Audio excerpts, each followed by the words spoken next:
მოგესალმებით მეგობრებო, მივესალმები მოსახლეობას, სამეგრელოს მოსახლეობას, მინდა მოგილოცოთ დღევანდელი დღე. დღეს მართლაც ძალიან მნიშვნელოვანი პროექტი იწყება. პროგრამა აწარმოეს საქართველოში ფარგლებში, სახელმწიფოსა და კერძო სექტორს შორის პარტნიორობის შედეგად იწყება მართლაც ერთ-ერთი ყველაზე მსხვილი პროექტი.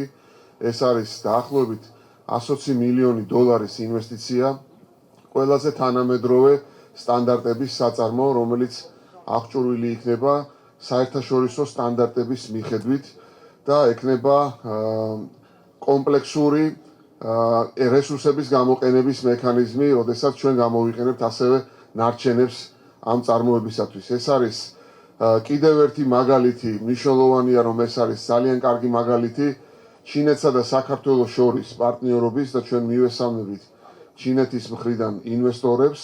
ეს არის საქართველოს მხრიდან ასევე ერთ-ერთი ყველაზე გამოცდილი ბიზნესმენი ცეზარ ჩოჩელი, რომელსაც არაერთი საწარმო გაუკეთებია აქამდე და რა თქმა უნდა ჩვენი მხრიდან აქვს მაქსიმალური ხელშეწყობა ამ პროექტში. ამ პროექტში რამდენიმე ასეული ადგილობრივი მოსახლე დასაქმდება და ბიუჯეტისთვის იქნება ასევე ძალიან მნიშვნელოვანი შემოსავლები, რაც ბატონმა ცეზარმა ახსენა. მინდა კიდევ ერთხელ მოგილოცოთ, ეს ძალიან მნიშვნელოვანი მოვლენა. საწარმო იქნება გათვლილი როგორც ადგილობრივ ბაზარზე, ასევე ექსპორტზე და იქნება სრულიად ახალი ტიპის ეკოლოგიური კუთხით ყველაზე თანამედროვე საერთაშორისო მოთხოვნებთან შესაბამისობაში.